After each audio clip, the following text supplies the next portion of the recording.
मैं एक Catholic school में पढ़ी। मुझे नहीं लगता था कि खुदा से मेरा कोई खास रिश्ता है।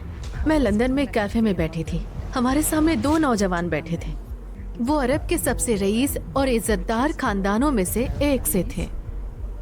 उसी पल से मेरी पूरी की पूरी जिंदगी पलट गई। कभी प्राइवेट जेट तो कभी प्राइवेट प्लेन में सफर करना। मैंने कॉनकॉर्ड में भी सफर किया। हमारे पास ड्राइवर, नौकरानी और बावर्ची थे। मतलब हर वो चीज जो आप सोच सकते हैं।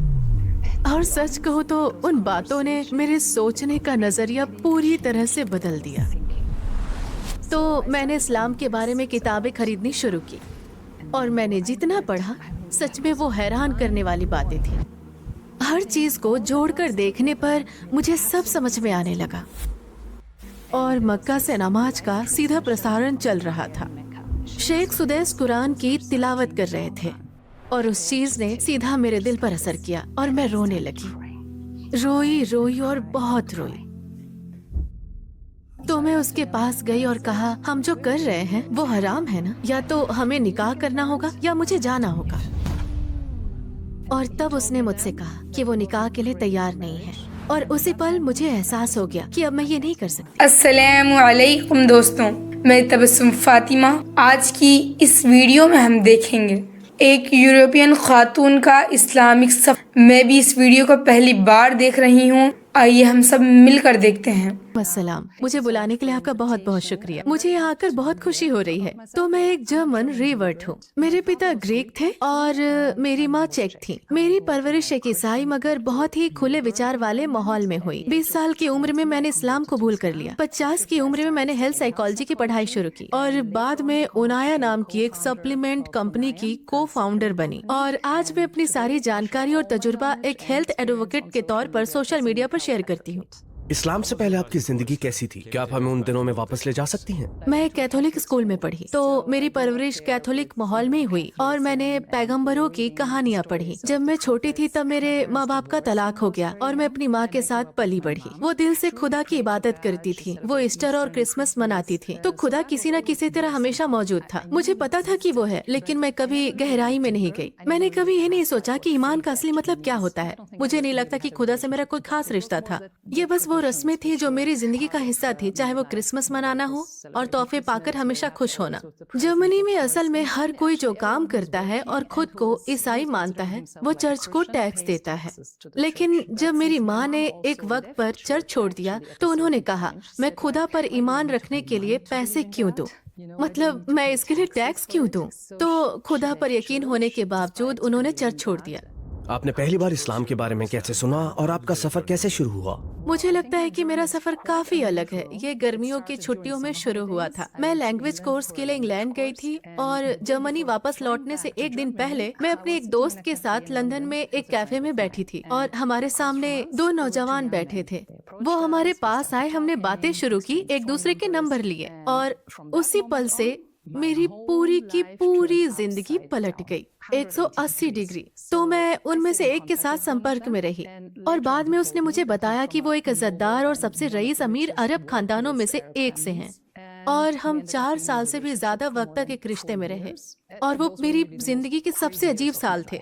मतलब मैं जर्मनी की एक आम लड़की अचानक राजकुमारी वाली जिंदगी जी रही थी और ये बिल्कुल किसी परियों की कहानी जैसा था। मतलब हर लड़की राजकुमारी बनना चाहती है ना? तो हमारी जिंदगी बहुत ही खास और शानदार थी।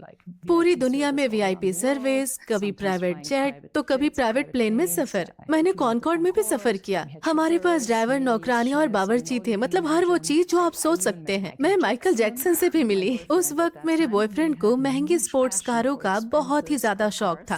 तो कभी कभी हम बस लंदन की सड़कों पर एक चमकदार रोल्स रॉयस या सबसे नई जैगुआर स्पोर्ट्स कार में बैठकर कैफे जाते थे, जो बहुत ही शानदार था। वो एक बहुत ही अलग जिंदगी थी। और हमने लॉस एंजल्स में भी एक पीली हार्ले डेविडसन चलाई थी, वो बिना हेलमेट पहने। हाँ, वो सब बहुत अजीब था। और आपको पता है, उसका परिवार हमेशा मेरे साथ बहुत अच्छे से पेश आता था और उनकी जो बात मुझे सबसे ज्यादा पसंद थी वो थी पारिवारिक एकता। हालांकि वो मजहब को बहुत ज्यादा नहीं मानता था, फिर भी उसमें इस्लाम की बहुत सी कोर वैल्यूज थी। तो हम अक्सर मजहब, औरतों, आदमियों, इज्जत और सम्मान के बारे में बातें करते थे। और सच कहूँ तो उन बातों ने मेरे सोचने का नजरिया पूरी तरह बदल दिया। मतलब शुरुआत में मुझे इस्लाम के बारे में ज्यादा कुछ नहीं पता था। मेरे दिमाग में वही आम बातें थी कि औरतों की इज्जत नहीं होती और वो बेचारी होती हैं और उन्हें पर्दा करने के लिए मजबूर किया जाता है। लेकिन उसने जितना समझाया कि इस्लाम में औरतों की कितनी अहमियत है और ये कि पर्दा करना भी आजादी का एक तरीका हो सकता है, और उतना ही मैं अपनी जिंदगी पर सवाल उठाने लगी, क्योंकि वाकई अगर खूबसूरती का पैमाना फैशन और ब्यूटी इंडस्ट्री तय करती है तो मैं सच में कितनी आजाद हूँ। क्या मैं सच में ये चुनने के लिए आजाद हूँ कि कौन मेरा जिस्म कितना देखेगा?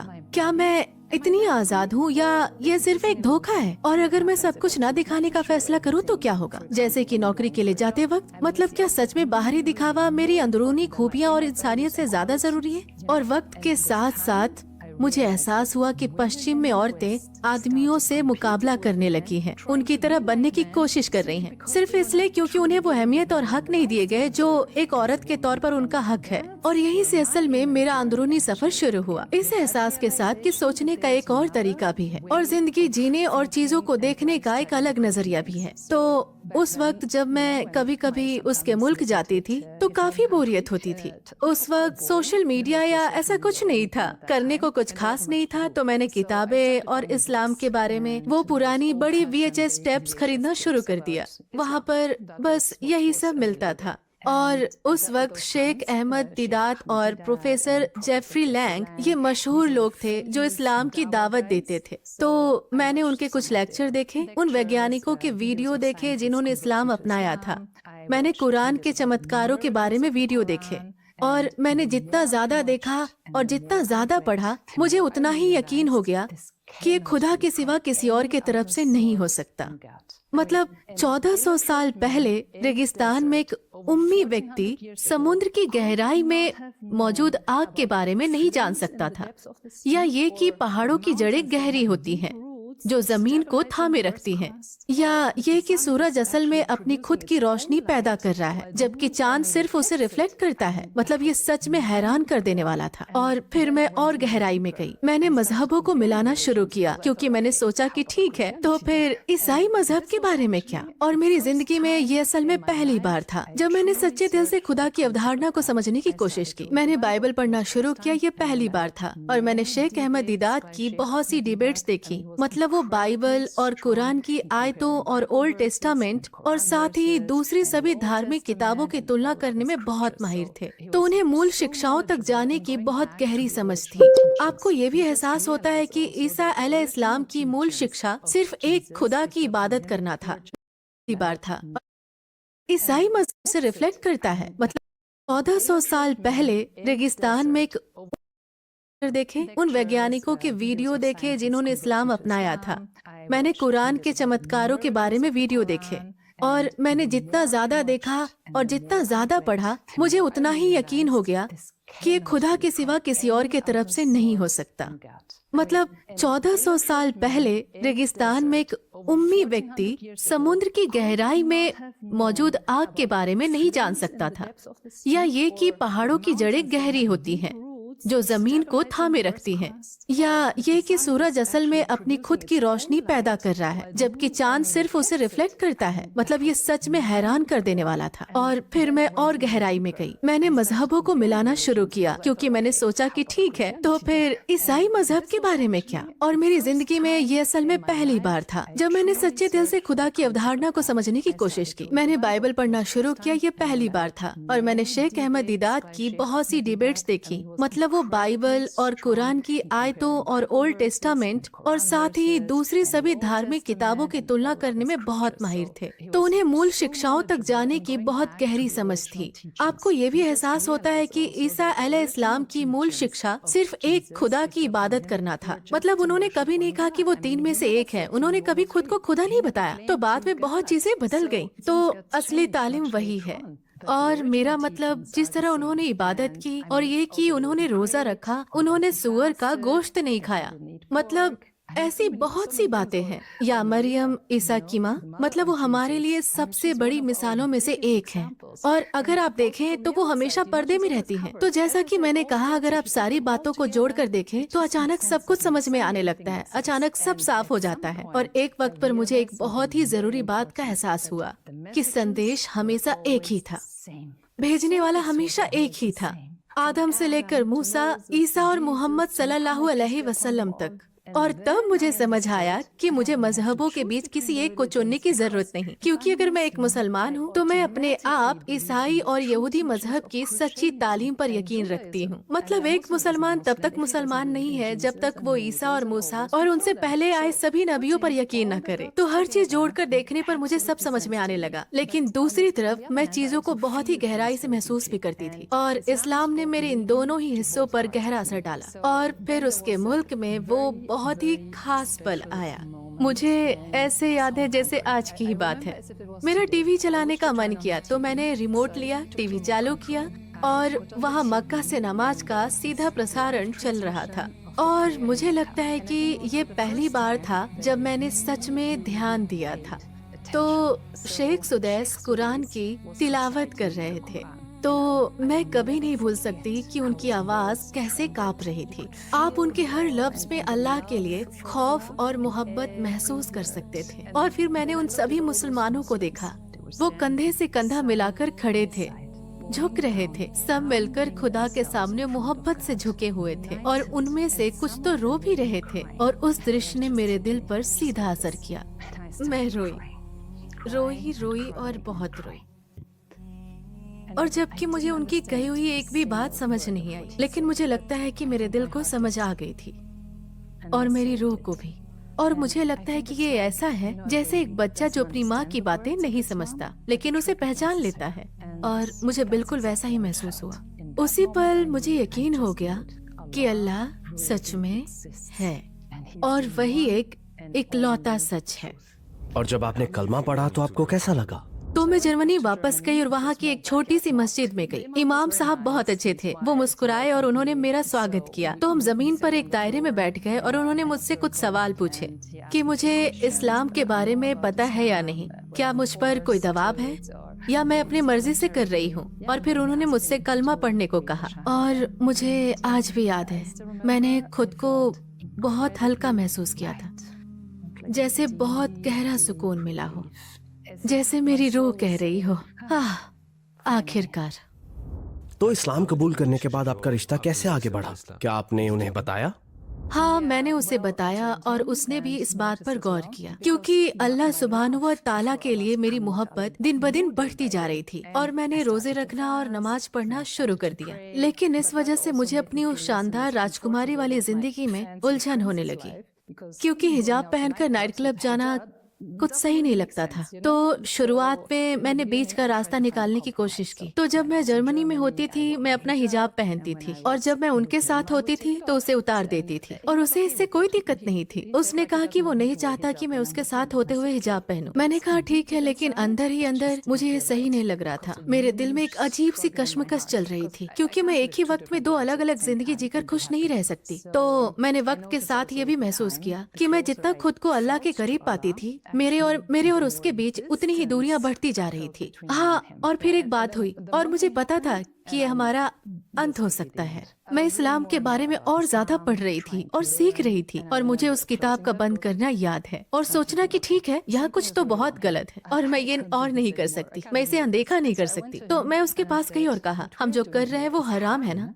और मैं इसे जारी नहीं रख सकती। या तो हमें निकाह करना होगा या मुझे जाना होगा। और तब उसने मुझसे कहा कि वो निकाह के लिए तैयार नहीं है, लेकिन हम वैसे ही रह सकते हैं जैसे रहते आए हैं। और उसी पल मुझे एहसास हो गया, मैं ये नहीं कर सकती और अब और नहीं। तो मैंने अपना सामान बांधा और चली गई।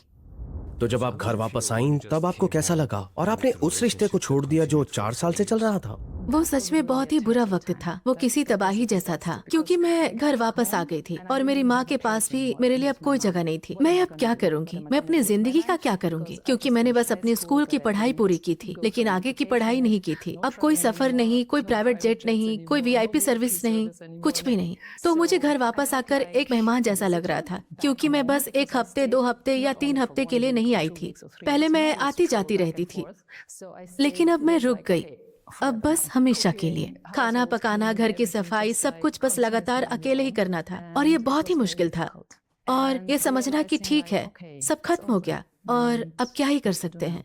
तो मैंने सोचा कि ठीक है, मुझे इस्लाम की पढ़ाई करनी चाहिए। तो मैं यूनिवर्सिटी गई, लेकिन किसी वजह से मुझे समझ नहीं आया। मैंने सोचा क्या मैं सच में ऐसा कर सकती हूँ? और उसके कुछ समय बाद बहुत जल्द ही मैं अपने पति से मिली।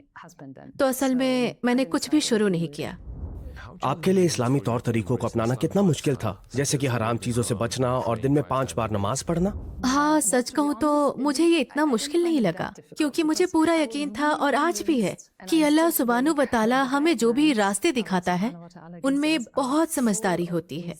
मतलब वो सिर्फ और सिर्फ समाज की भलाई के लिए है, और खासकर औरतों की भलाई के लिए, उनकी हिफाजत के लिए, क्योंकि वो यकीनन ज्यादा नाजुक होती हैं। मतलब इस्लाम में 1400 साल से भी पहले औरतों को इतने सारे हक दिए गए थे। मतलब जायदाद में हिस्सा पाने का हक, अपना पति चुनने का हक, तलाक लेने का हक, पैसे कमाने और उन्हें अपने पास रखने का हक, और यहाँ तक कि खुद तालीम हासिल करने की जिम्मेदारी भी। मतलब ये वो हक है जो यूरोप में औरतों को अभी हाल ही में मिले हैं। तो आपके सवाल पर वापस आते हैं, इस्लामी तौर तरीकों को अपनाना, जैसे कि मिसाल के तौर पर हिजाब पहनना। असल में ये फैसला मैंने बस में सफर करते हुए लिया था। मुझे आज भी याद है कि मैं बैठी हुई थी और अपने आसपास के सभी लोगों को देख रही थी, और मैंने सोचा क्या मैं सच में अपने सिर पर कपड़ों का एक टुकड़ा रखने से डर रही हूँ? इस डर से कि लोग क्या सोचेंगे, क्या कहेंगे, या मुझे असल में इस बात की ज्यादा फिक्र है कि अल्लाह क्या सोचता है और क्या कहता है? और इसका जवाब मेरे लिए बिल्कुल साफ था। तो मैंने अगले ही दिन हिजाब पहनना शुरू कर दिया। मुझे याद है मेरा दिल बहुत जोर जोर से धड़क रहा था, लेकिन असल में ये मेरी सोच से कहीं ज्यादा आसान था। इससे मुझे अंदर से बहुत मुकम्मल होने का एहसास हुआ, क्योंकि जो कुछ मेरे अंदर था वही मैंने बाहर से भी जाहिर किया। तो हिजाब पहनने वाले उस कदम से शुरुआत करना बहुत आसान था। क्या आपने कभी कोई ऐसा खास पल महसूस किया है जहाँ आपको अल्लाह के साथ एक खास रिश्ता महसूस हुआ हो? अरे हाँ, कई बार। मिसाल के तौर पर मेरे तलाक के बाद मुझे और मेरे बच्चों को सब कुछ बिल्कुल नए सिरे से शुरू करना पड़ा। कोई पैसा नहीं, कोई बचत नहीं, कोई नौकरी नहीं, परिवार का कोई सहारा नहीं, मदद करने वाला कोई नहीं था। मुझे एक नए शहर में जाना पड़ा और रहने के लिए जगह ढूंढनी पड़ी। और जिस किसी ने भी उस शहर में किराए पर घर ढूंढने की कोशिश की है, वो जानता है कि ये कितना नामुमकिन है। मतलब वो आपसे आपकी कमाई का सबूत, डिपॉजिट और गारंटी मांगते हैं। मेरे पास इनमें से कुछ भी नहीं था, और सच में वहाँ ऐसे बहुत से इश्तेहार होते हैं, यहाँ तक कि बहुत पढ़े लिखे और अच्छी कमाई वाले लोगों के, जो रहने की जगह के लिए भटक रहे होते हैं। खुदा की कसम, ये बिल्कुल टेढ़ी खीर लग रही थी। और मुझे बहुत अच्छे से याद है, मैं अपने कंप्यूटर के सामने बैठी थी और किराए के घरों के इश्तेहार देखना शुरू करने वाली थी, और उसी पल मैंने पूरी तरह से खुद को खुदा के हवाले कर दिया और भरोसा रखा। और मैंने कहा, या अल्लाह, मुझे रास्ता दिखा, मुझे बता मुझे कहाँ जाना चाहिए, और जो सबसे पहली जगह मुझे मिलेगी मैं उसे ले लूंगी, क्योंकि तू जानता है कि हमारे लिए क्या बेहतर है। और वो जुमेरात का दिन था।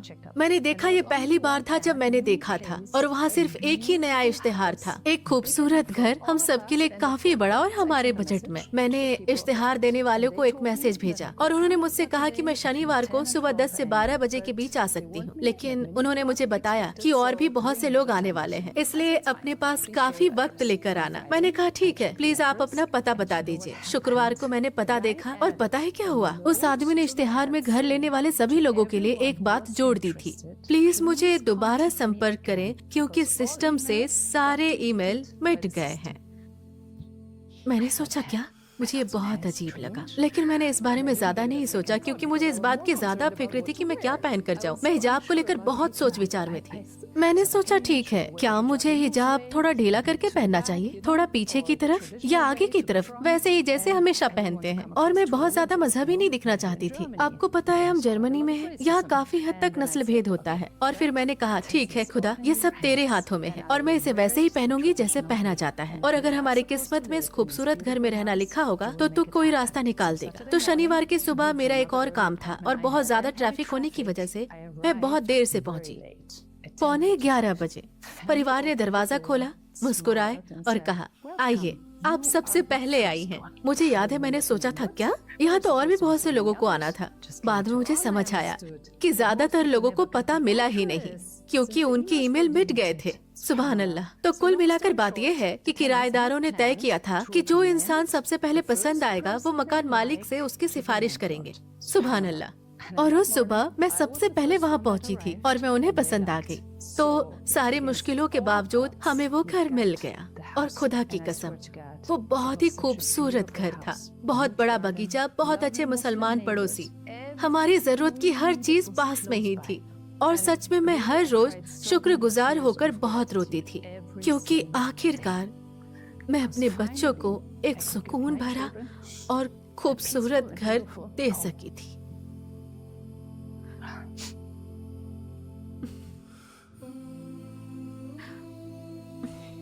आपको पता है, बहुत से लोग सालों तक ढूंढते हैं और उन्हें कभी घर नहीं मिलता, लेकिन जब आप सच में खुद को पूरी तरह से अल्लाह के हवाले कर देते हैं, तभी अल्लाह आपको थामता है।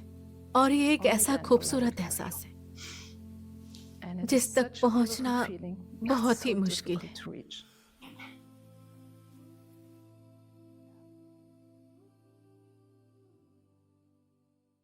बहन पेट्रिशिया, आपके इस्लामी सफर ने आपकी सेहत के सफर पर भी असर डाला। क्या आप इसके बारे में हमें कुछ और बता सकती हैं? मेरी 20 साल की उस बुरी शादी और बच्चों की परवरिश के बाद, जैसा कि मैंने कहा, मैं बिल्कुल टूट चुकी थी और मेरा जिस्म जवाब दे चुका था। मुझे काफी हद तक नस्ल भेद होता है और फिर मैंने कहा ठीक है। अगर बात यह है कि किराएदारों ने तय किया था कि जो इंसान सबसे पहले पसंद आएगा वो मकान मालिक से उसकी सिफारिश करेंगे। सुभान अल्लाह। और उस सुबह मैं सबसे पहले वहाँ पहुँची थी और मैं उन्हें पसंद आ गई। तो सारी मुश्किलों के बावजूद हमें वो घर मिल गया और खुदा की कसम वो बहुत ही खूबसूरत घर था। बहुत बड़ा बगीचा, बहुत अच्छे मुसलमान पड़ोसी, हमारी जरूरत की हर चीज पास में ही थी। और सच में मैं हर रोज शुक्रगुजार होकर बहुत रोती थी, क्योंकि आखिरकार मैं अपने बच्चों को एक सुकून भरा और खूबसूरत घर दे सकी थी।